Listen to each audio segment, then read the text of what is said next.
नई सरकार बनने के बाद अगर आप कुछ पुरानी अखबारें उठाएंगे तो आपको बखूबी एहसास हो जाएगा कि आपके हाथों में मुद्दों का वजन भी पुराना ही है और आपका वजूद भी वैसा ही है जैसा पहले की सरकारों में था। बस फर्क सिर्फ इतना है कि पहले आप शिखर की ओर जाने के सपने देखने में मस्त थे और अब सुख की सरकार में बैठे हुए हैं। पर सवाल उठता है कि क्या सरकार जो अनवरत चलने वाली प्रक्रिया है वो प्रक्रिया चल रही है क्या, या फिर ठप हो गई है। अगला सवाल कांग्रेस के उस आरोप में छिपा हुआ है जिसमें वे मोदी सरकार पर ये आरोप लगाती रहती है। वे जमीनी मुद्दों को दरकिनार करके हर दिन कोई ऐसा नया रेडीमेड मुद्दा खड़ा कर देती है जिसके तले समाज से जुड़े हुए मुद्दे पाताल लोक में घुस जाते हैं। चलिए सिलसिलेवार पड़ताल करते हैं। आज की तारीख में हिमाचल में सबसे बड़े मुद्दे तो कांग्रेस की वो 10 गारंटियां ही हैं जिनके दम पर चुनावों में इसने भाजपा को बेदम किया था। इनमें सबसे बड़ा मुद्दा था बेरोजगारी। आज हिमाचल का बेरोजगार जार जार दहाड़े मार कर रो रहा है। खुद प्रियंका गांधी चुनावी बेला में लाखों बेरोजगारों को सरकार बनने की सूरत में पहली कैबिनेट की बैठक में नौकरियां देने का ऐलान कर गई थी।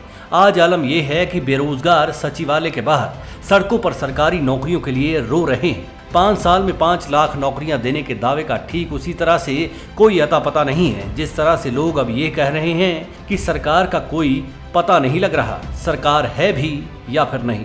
मुफ्त बिजली, गोबर खरीद, 680 करोड़ स्वरोजगार के लिए 1500 रुपए महिलाओं को देने की बात समेत कई वादे कांग्रेस के गले की फांस बन चुके हैं। अब सरकार इन मुद्दों पर कोई बात ही नहीं कर रही। देखिए बात कहां पर हो रही।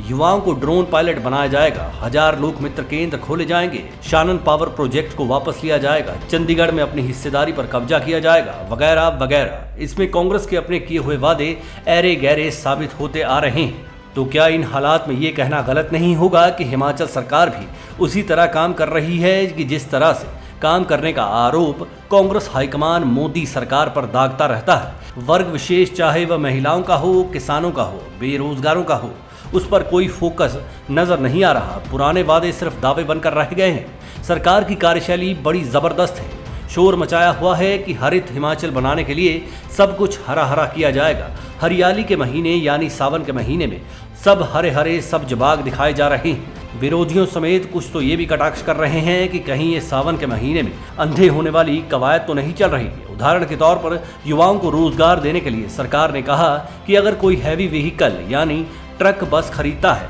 तो 50% सब्सिडी सरकार देगी। सवाल उठता है कि जब आज के दौर में 35-40 लाख के सामान्य बस ट्रक की किस्तें ट्रांसपोर्टर से अदा नहीं की जा रही तो करोड़ों रुपए की असल कीमत वाले वाहनों का 50% कैसे सरकार भरेगी। चार्जिंग स्टेशन शहरों में नहीं बन पाए तो ग्रामीण और सड़कों के किनारे देखे किसने। सरकार है कि चंडीगढ़ और शानन पावर प्रोजेक्ट में हिस्सेदारी की वही दशकों पुरानी बात कह रही है जिसे आज तक बकाया सरकारें भी करती रही हैं। फिर से कैबिनेट सब कमेटियों का गठन हो रहा है। सवाल है कि क्या पुरानी सरकारों ने कोई ऐसा कदम नहीं उठाया होगा। उठाया था तो नतीजा क्यों नहीं निकला। चलिए ये तो सरकारी हिस्सेदारी की बात है, पर जनता की हिस्सेदारी कहाँ गायब होकर रह गए हैं, ये सबसे बड़ा सवाल है। सरकार का रोल धारावाहिकों की तरह नजर आ रहा है। सरकार में बैठे डायरेक्टर रोज नया मुद्दों का ट्विस्ट दे देते हैं और ड्रामा खत्म नहीं होता। अब आलम यह है कि किनारे पर लगी जनता सरकारी समुद्र में उफान मार रहे दावों और वादों की सुनामियों को देखने में मजबूर बैठी हुई है। विशाल, ब्लैक एंड व्हाइट न्यूज़।